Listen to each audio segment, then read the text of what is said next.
Well, here we are. It's a nice, bright Monday out there. Hope everybody out there is doing well.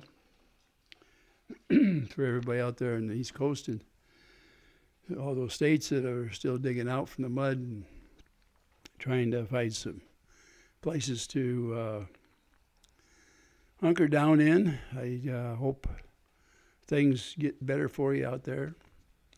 I know North Carolina and part of Tennessee have been hit hard, especially on the west side of the Appalachian Mountains there. But even those that are on the east side of the mountains have suffered quite a bit in Florida as well with all the flooding that has went on. And I hope the good Lord is taking care of you. Been praying for you on a regular basis, hoping to get things cleared out a little better for you. And let's hope the government jumps in there and does the right thing too. And I know from what I've read, all the neighbors and everything have chipped in and done everything possible. So good luck to everybody out there, and let's hope for better days. You know, yesterday I put up or maybe the other day, I put up a video of what would you do in that situation. And in fact, I've seen that situation right here on YouTube as far as somebody treating their girl or significant other that way. People don't always realize how bad it looks when you're in public, or if you're even on a live like this and you act in such a manner. You know, we're here to protect each other in a manner of speaking. Whether you're a man or a woman, it really makes no difference. When you decide to be partners with or without the sanction of marriage, you still should treat each other with respect. And in public, it's pretty much demanded of those people. And believe me, a lot of the comments on the channel were to that effect. Matter of fact, almost all of them were. And a lot of them said that their wives would not put up with it for sure in those instances.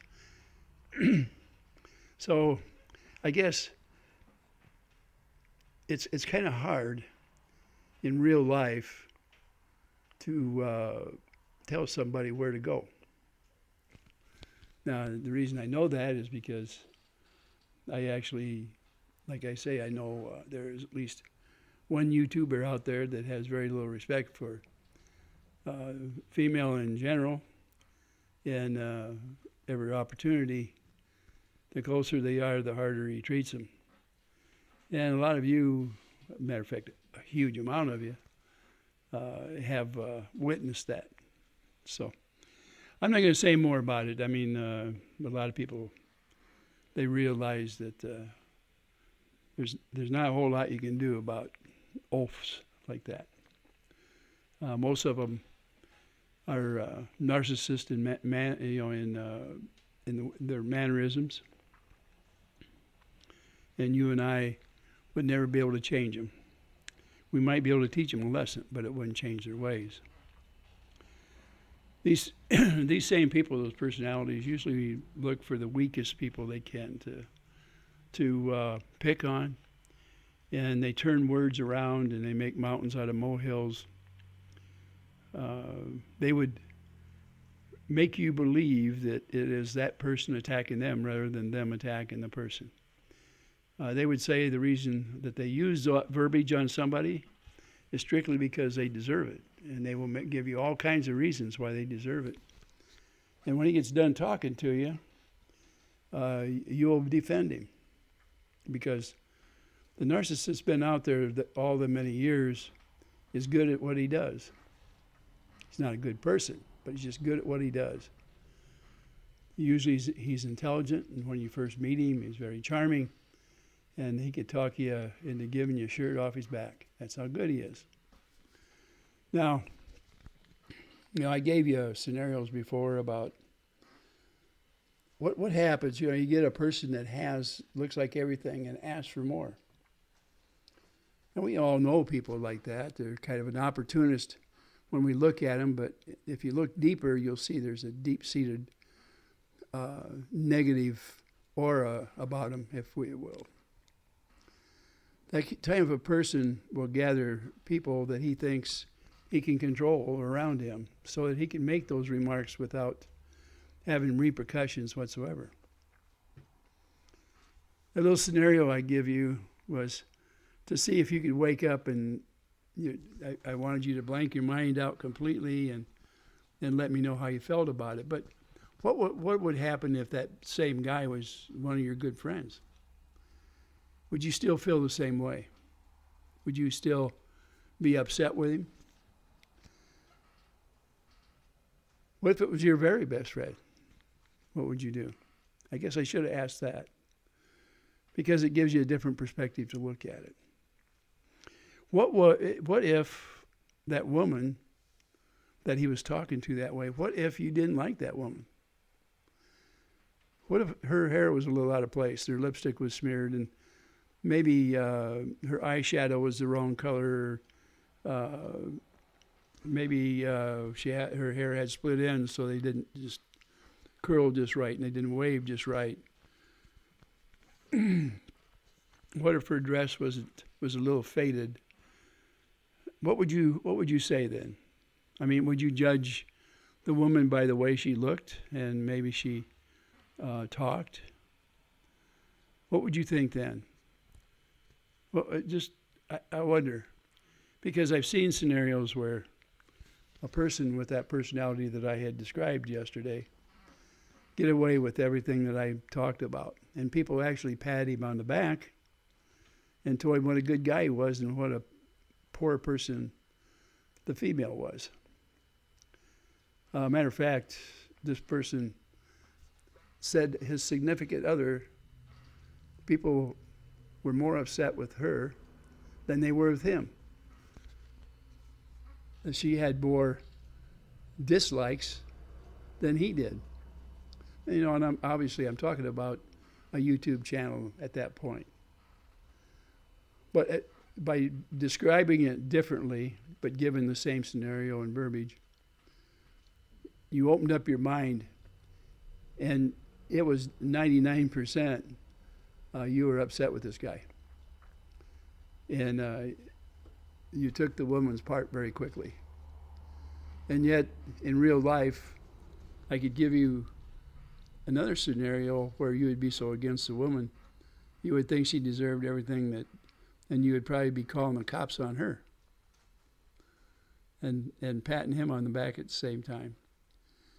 Why do I say that? It's because it is actually happening right here on the internet. I'm still not going to put names out there because it'd be unfair, because I'm telling you too much about it and trying to sway you too much. But really all I'm trying to do is say, look, before you bond to somebody and before you repeat their words, always approach a story with a completely open mind and try to find out the whole story. I used a TV program as an example to try to get this thing across. And there was actually people out there. So I know some people like that. And those people exist out there.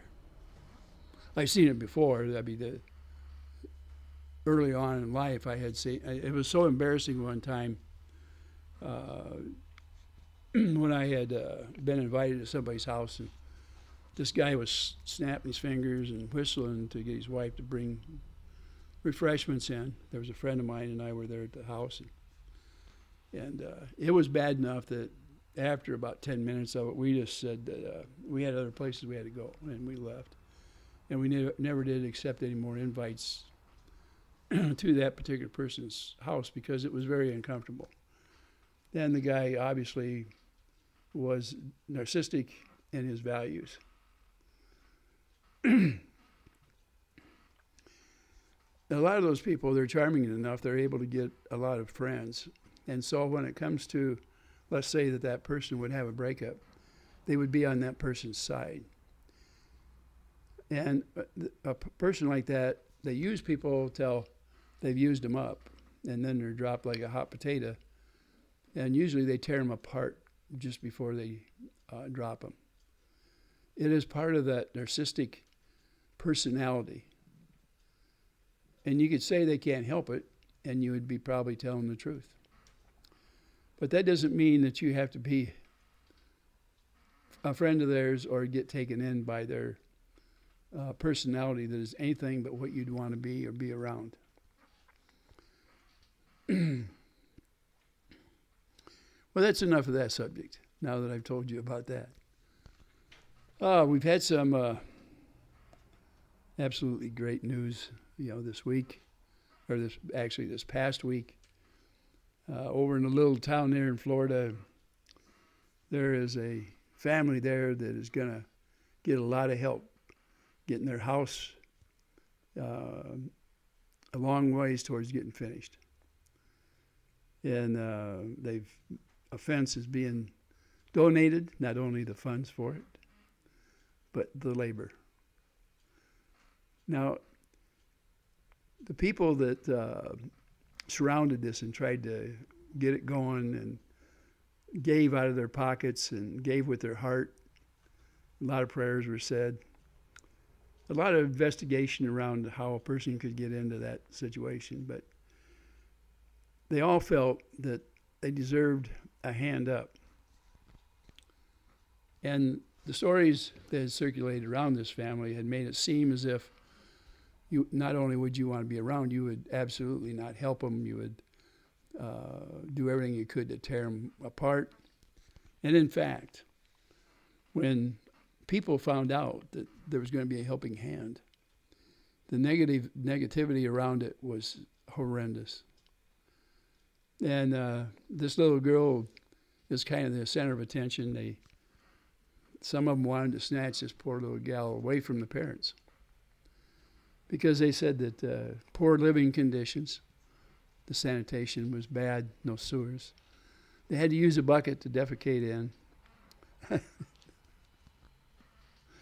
I know I made mention that,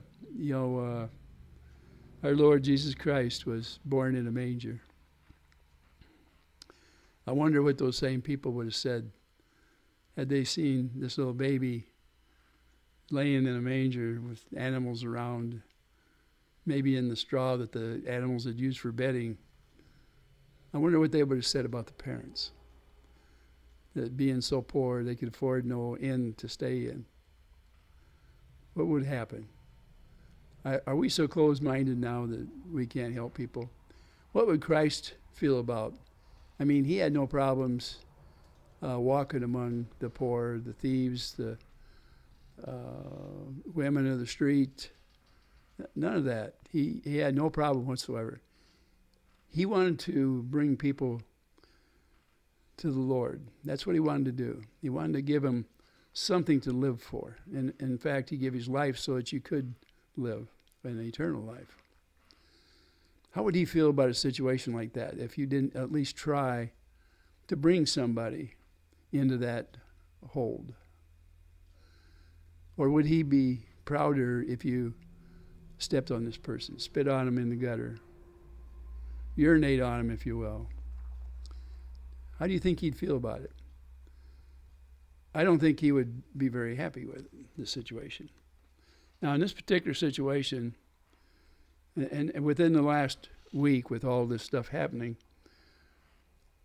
this person or family is trying to get something going at a flea market. It would help them get off from aid. And that's a big step to try to do something like that so you can earn your way back into the your own living, so you can hold your head up high. And I think that's a wonderful thing, not a bad thing. But yet, there's one person out there that would like to see that come to an end. And in fact, that's stated so, that this person happens to have a protection order against this woman and man, and has stated that he would go there so that they couldn't work there. And yet, by law, they would not be able to do that because you can't go into somebody's workplace and destroy it just because you have a purchase or a protection order. You can't do that. Matter of fact, you would be the stalker instead of being stalked. Now, the way this person actually ended up now with a couple of violations, this woman and guy, over that protection order. Now, this protection order is one that if you live in a small town, you can't live with the protection order that has a 500-foot limit of where you can be within this other person. The person that has a work order, protection order. So you can imagine going to the post office and trying to pick up your bail, trying to go to a store and pick up goods, groceries included.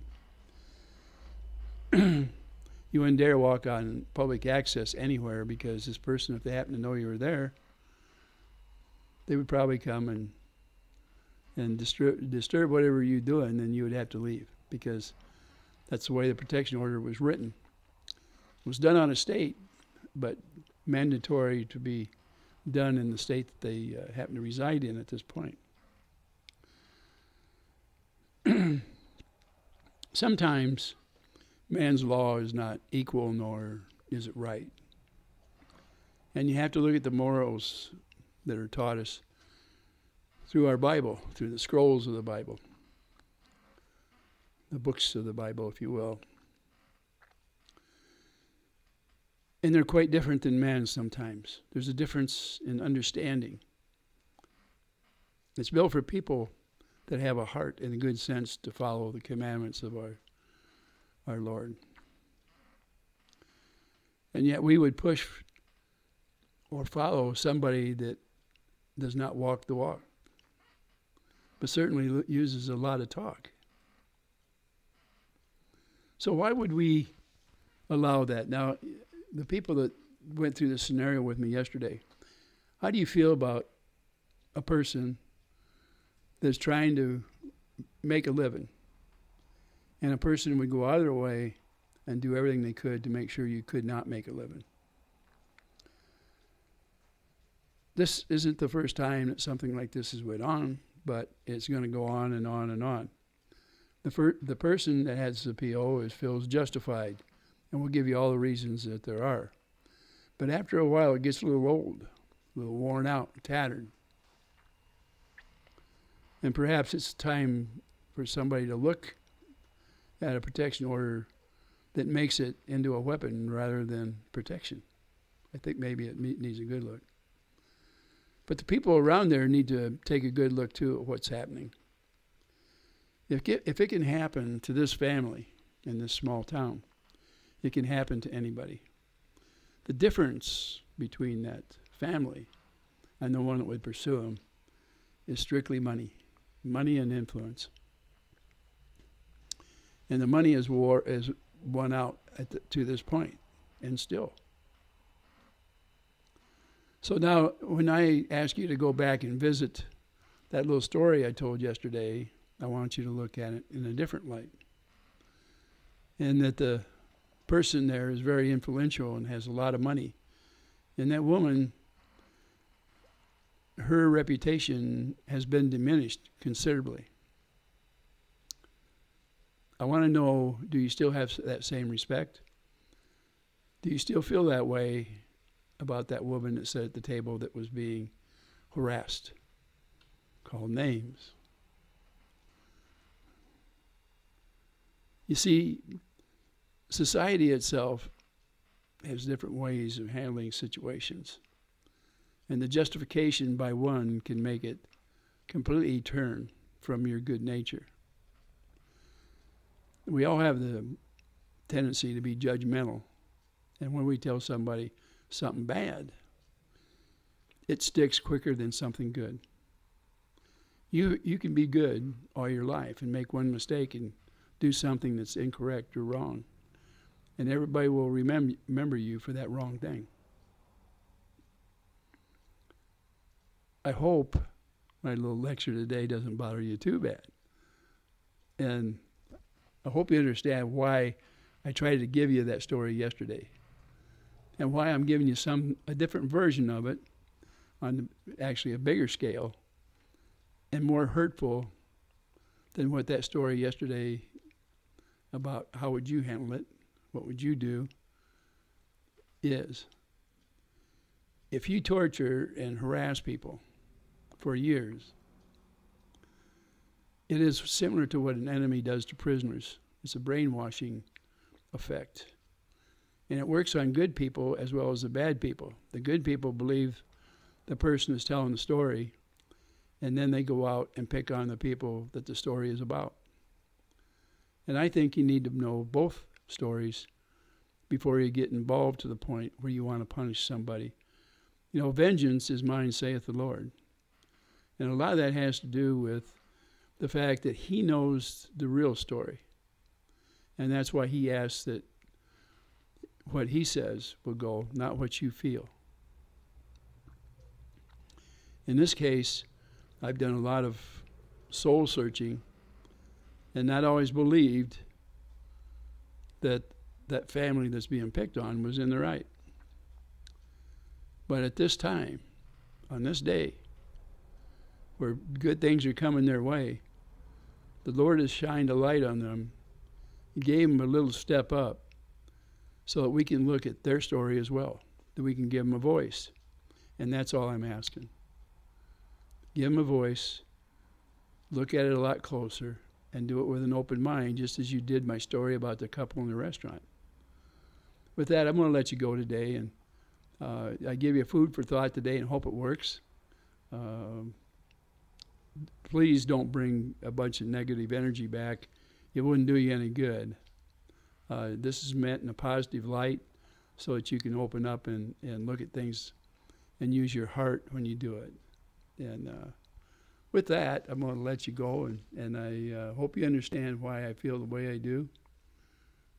I think that sometimes the underdog deserves a lift up so that they're not in that hole, if you will. Listen, you have a good day, and I hope you smile. Shake somebody's hand and tell them how you feel about them, how good it is. It's a great world out there, isn't it? With that, you have a good day.